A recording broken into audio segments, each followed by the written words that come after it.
Hello everyone, I'm Dr. Ritesh Palkar, and in this video I am going to demonstrate the environmental awareness in terms of the subject called chemical process design. I am Dr. Ritesh Palkar, working in the Department of Chemical Engineering at Faculty of Technology, Marwadi University, Rajkot. Today I am going to discuss about the software called ANSYS Workbench and how it is used for chemical process design in order to study the environment impact or environment awareness. So, as I'm from the background of chemical engineering, I want to share my views on what exactly the chemical process is. So, chemical process, it is a stepwise parameters where raw material is being converted into process marketable materials. So this is the process which is to be carried out with the help of different physical, chemical and biological changes. So how to carry out these changes? So one should be aware about the different kind of reactors and the parameters which is to be fine tuned.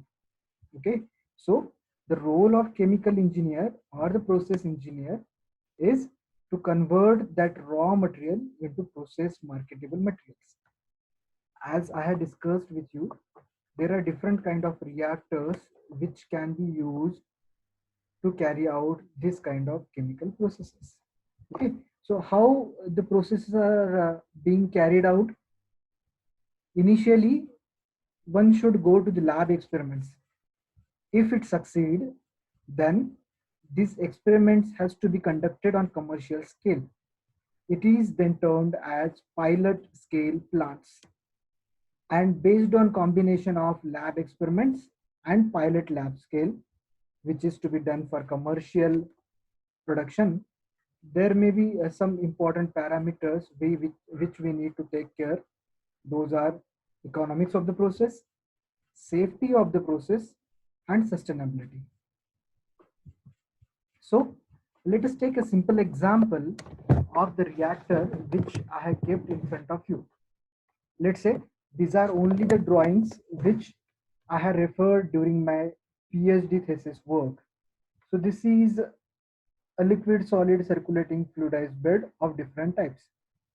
As I have mentioned in the caption of these figures, these are the different 5 types of geometries. So depending upon the requirement and the situation, the design has given with different parameters. So let's say when you will go to the industry, this kind of fluidized bed reactors are available. Those are around 1 to 2 meters in height.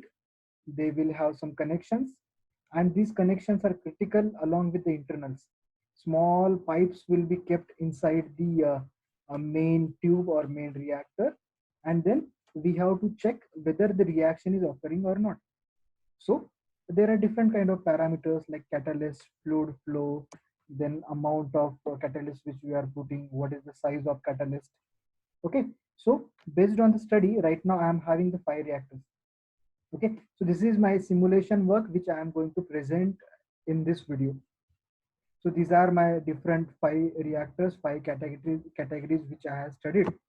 And if you are able to see that those 5 designs are very different from each other in terms of its let's say inflow and outflow properties, and to have let's say desired output.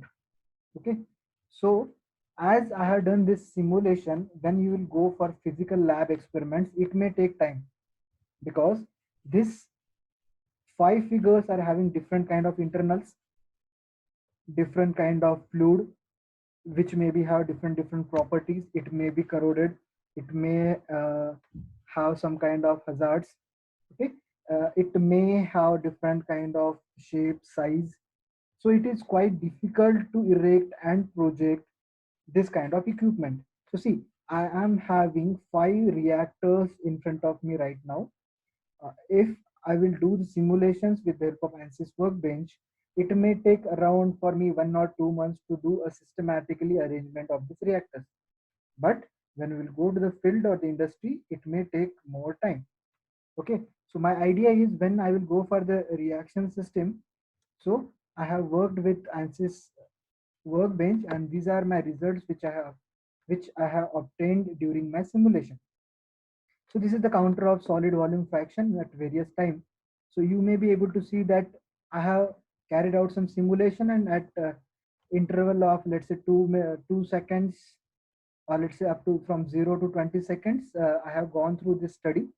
Here I am going to represent only few results based on the simulation which I have done. So contours are given to study how the flow parameters affecting the system. You may be able to see from this figure that red color is having highest amount of solids, and then how it is to be circulated from 0 time to 20 seconds, and how steady state is achieved. So within less time, the reaction is occurred inside the system, and simulations are carried out, and the flow behavior is captured in multi-phase flow system. Okay. Similarly, this is the video which I want to show you, which tries to show how the reaction is occurring.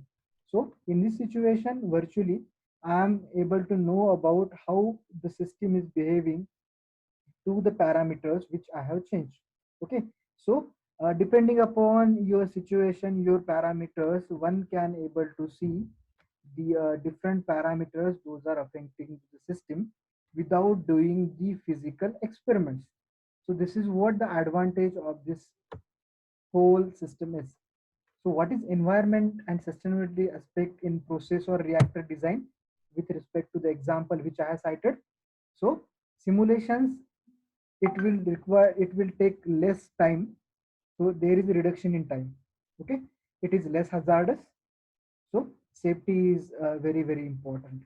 Next, this kind of simulation will try to give you the accurate reading where human errors can be minimized and efficient system can be achieved with the higher efficiency of the system. Next, there will be a reduction in pollution. That is a very important thing for us nowadays. And very important is we can save the energy. So energy saving, it is also one of the environment and sustainability aspect in process and reactor design. Apart from that, the inventories which are required, maybe raw material or resources, those are very less. So in this case of simulation, I want only my laptop system or desktop system with good configuration to carry out this kind of simulations. So this is my environment and sustainability aspect in process and reactor design. This is my reference for today's discussion of today's video. And thank you very much everyone for viewing my video. Thank you.